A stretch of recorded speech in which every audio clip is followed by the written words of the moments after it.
नमस्कार प्रेक्षकांनो, आज आपण पाहत आहोत ठरलं तर मग या मालिकेचा 7 मार्चचा भाग. आजकाल मालिकेचे एपिसोड थोडे उशिरा अपलोड होत आहेत, त्यामुळे आपला रिव्ह्यू थोडा उशिरा येतोय. पण आजचा एपिसोड मात्र खूपच दमदार आणि ट्विस्टने भरलेला होता. कालच्या भागात आपण पाहिलं होतं की अर्जुनला प्रियाचं खरं रूप कळाल्यामुळे तो खूपच चिडलेला असतो. आजच्या भागाची सुरुवातही त्याच वातावरणातून होते. अर्जुन चिडून प्रियाला तिच्या नाटकांबद्दल सुनावतो. त्याला आता सगळ्यांसमोर सत्य सांगायचं असतं, पण सायली हुशारीने त्याला थांबवते. कारण सायलीला माहीत आहे की प्रिया खूप धूर्त आहे. जर घाईत सत्य सांगितलं तर ती लगेच परिस्थिती उलटी करून स्वतःला बरोबर ठरवू शकते. सायली अर्जुनला शांतपणे समजावते की अजून आपल्याकडे पुरेसे ठोस पुरावे नाही आहेत. फक्त रागाच्या भरात काही बोललं तर प्रिया त्याचा फायदा घेऊ शकते. त्यामुळे संयम आणि योग्य वेळेची वाट पाहणं जास्त गरजेचं आहे.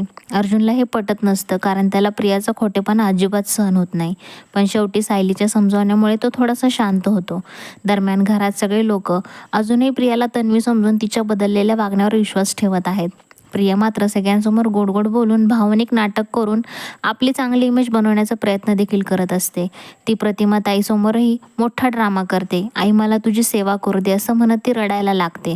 पण अर्जुन आणि सायलीला तिचं सगळं नाटक स्पष्ट दिसत असतं. यानंतर एक मजेशीर आणि थोडासा विचित्र प्रसंग घडतो. प्रिया प्रतिमा ताईसाठी ड्रायफ्रूटचे लाडू बनवल्याचा दावा करते आणि ते घेऊन जाण्यासाठी आग्रह देखील करते. सगळ्यांना तिच्या नाटकाचा संशय येतो. इतकंच नाही तर प्रिया सगळ्यांसमोर एक लाडू खाऊन देखील दाखवते आणि म्हणते की यात काही विष नाहीये आणि यात काही चुकीचं मी केलेलं नाहीये. शेवटी प्रतिमाताई तिचा डब्बा घेऊन निघतात.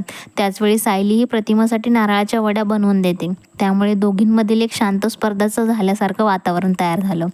प्रतिमाताई आणि रविराज निघून गेल्यानंतर अर्जुन पुन्हा एकदा सायलीसमोर आपला राग व्यक्त करतो. त्याला अजूनही वाटतं की आता सत्य सांगून प्रियाला घरातून हाकलून द्यायला हवं. पण सायली पुन्हा त्याला समजावते की योग्य पुरावे मिळेपर्यंत थांबणंच गरजेचं आहे.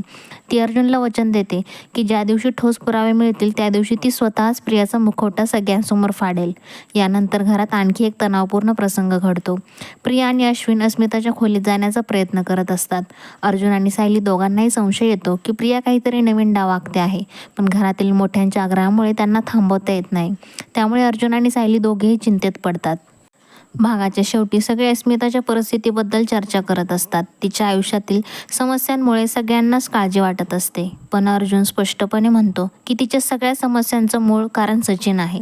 आता येतो पुढच्या भागाचा नवीन जबरदस्त प्रोमोमध्ये दाखवलं आहे की प्रिया सदा आणि मैनाला पैसे देत असते. सायली हे सगळं लपून पाहत असते आणि तिला मोठा संशय येतो.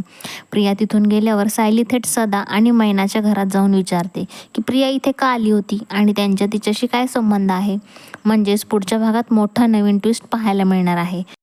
प्रिया नेमकं काय प्लॅन करत आहे, सदा आणि मैना यांचा तिच्या खेळात काय रोल आहे आणि सायलीला काही मोठा पुरावा मिळणार आहे का, हे पाहणं खूपच उत्सुकतेचं ठरणार आहे. तसंच दुसरीकडे नागराजने प्रियाला 1 महिन्याची मुदत देखील दिली आहे की वकील शोधण्यासाठी. जर तिने वकील नाही शोधला तर तो तिचं खरं रूप सगळ्यांसमोर आणणार आहे. तर आता पाहूयात मालिकेमध्ये पुढे काय ट्विस्ट येणार आहेत. त्यासाठी चॅनलला सबस्क्राईब करायला विसरू नका. तुम्हाला आजचा रिव्ह्यू कसा वाटला ते कमेंटमध्ये नक्की कळवा. चॅनलला लाईक करा, सबस्क्राईब करायला विसरू नका आणि कमेंटमध्ये तुमचं मत नक्की कळवा. तुम्ही तुमचा अनमोल वेळ देऊन हा व्हिडिओ पाहिलात त्यासाठी मी तुमची मनापासून आभारी आहे. भेटूयात पुढच्या भागामध्ये ठरलं तर मग या मालिकेसोबत. धन्यवाद.